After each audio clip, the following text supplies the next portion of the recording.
Thanks for tuning in with the 2L Sports Union. We're back with more NFC Divisional playoff matchups. In this game, we have the Dallas Cowboys, who are going to be visiting the Los Angeles Rams in Los Angeles. Not that that makes a difference to me, but this is going to be a good one. From a team that looked like one of the more Goliath teams in the NFL with the Los Angeles Rams, came out the gate this year. I mean, I didn't even think they were going to lose a game. Smoking hot. Yeah, they were hot. But ever since the injury to Cooper Kupp and also the dinged up knee of Todd Gurley, the Rams sure do look pretty normal to me. They look like a team that just comes out in a single back formation, you know, in a nice hard play action or halfback stretch scheme to Todd Gurley. Usually it works, but without the implementation of Cooper Kupp or a requisite substitution in that position, I think the Rams have definitely faltered. This matchup, I'm gonna go easily with the Dallas Cowboys. I know the Rams are favored. I don't even know why they're favored. I don't know why they're favored, but I'm gonna go with the Dallas Cowboys. This to me is a rather easy pick. The Cowboys look healthy. They look ready to go. Zeke is getting touches, which normally is not the case. We also have a Dak Prescott who seems to be way more playmaker Dak than, forcing throws Dak. And also, as we have touched on before, the addition of Amari Cooper. He looks like a number one wide receiver for the Dallas Cowboys. He does. Yeah, there's no way I'm picking against Dallas. I am rooting for Dallas in this one very hard. I know I've been more of I love the Rams. I just think that this is not their time. And even if the Rams were to win, even if they were to advance, I just don't even see them as a formidable matchup for the rest of the teams that are left in the postseason. Out of all the teams left in the postseason, I do view the Rams as the worst team that is left. I think the Colts are better than them, which to me, that's the lowest seed that you can get. But I don't know. That's just my opinion. I got the Dallas Cowboys in this one. I'm going to go with a nice clock management game, 21 to 17. I'll go 17. 21 to 17. Rams get on the board twice, get a late field goal to try to even things out. But I do got the Dallas Cowboys winning. Maybe 3 Zeke touchdowns with Dak Prescott throwing for over 300 yards. What you got, Lineker? All right. I'll tell you what. Fans of football all around the world, this is actually the game you're going to want to watch. This is going to be an old-school slugfest, all right? You have 2 running backs that are elite. They might both go for over 100 yards. You have 2 teams that are committed to implement their game plan. The Cowboys are going to run the ball down your throat, and they're going to say, stop me, make Dak throw the ball. The Rams are going to start off running the ball down your throat and then expand and use their receivers. Cooks, Reynolds, Robert Woods. That combo of receivers is actually very potent. They are sorely missing Cooper Kupp. A lot of people are not realizing this, but they were way better when Cooper was on the field. Yeah, when Cooper was there, the Rams just looked unstoppable. Yeah, they were clicking on all cylinders. But I believe this game will come down to the defenses and the plays that they're going to make. Although everybody's talking about that Rams defense and all those big names back there, you cannot sleep on Dallas. They are one of the only teams, I think only 2 teams, to hold Saquon Barkley under 100 rushing yards.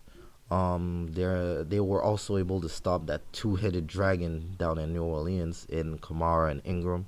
I just think we don't talk about that defense enough, that they really got them there. Like, the defense has been playing outstanding football, and then Zeke is the cherry on top. They've played that old school, we're going to hold the ball, we're going to ground and pound it, get these first downs, extend the clock.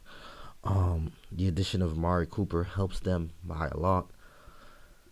But my pick here, I have been flip-flopping on this one. I'm going to steadfast and hold on to the Rams because I believe the big names are going to earn their keep.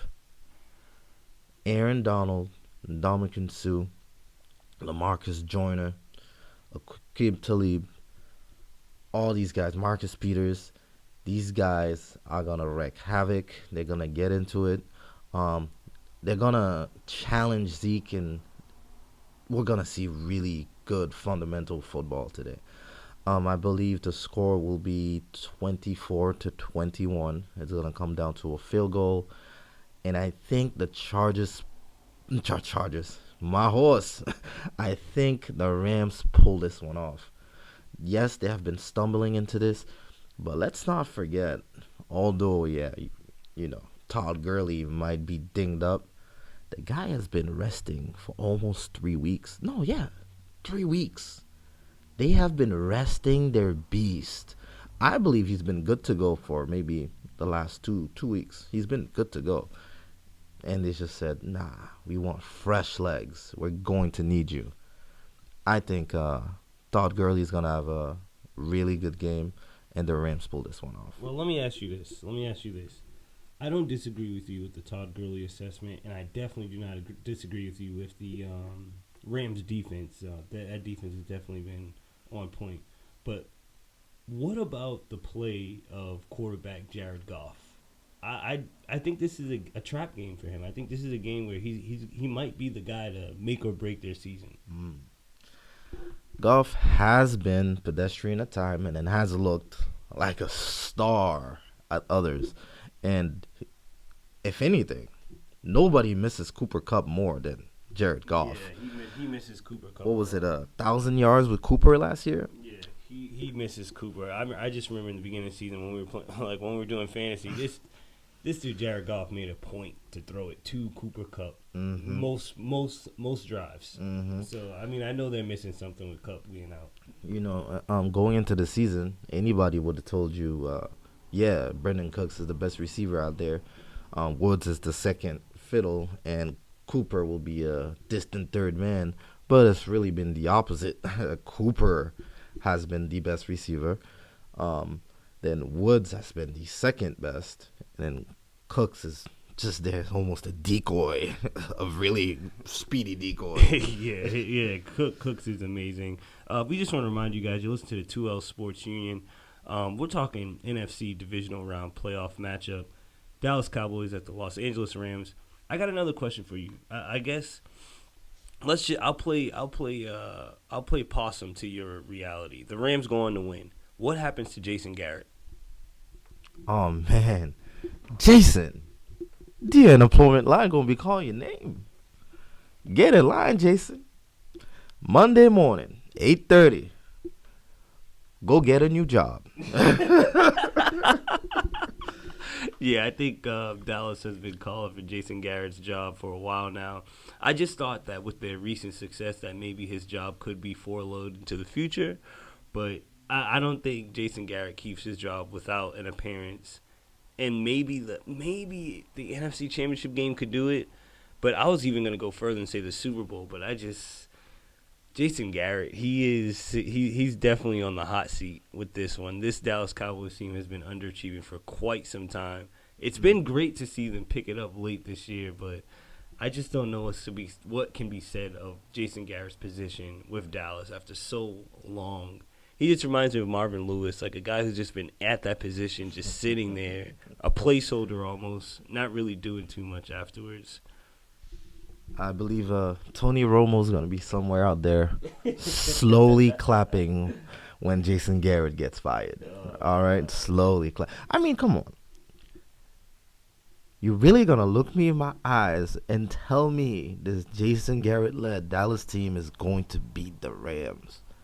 Going to beat the number one. To me, they're the true number one seed.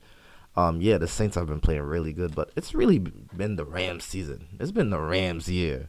Offense and defense. They have been really good. I'm sorry, Jason.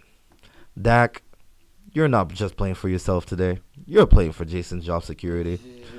Talking about Dak, I do think he's gonna be running around and he's gonna give us, a little Russell Wilson type of day.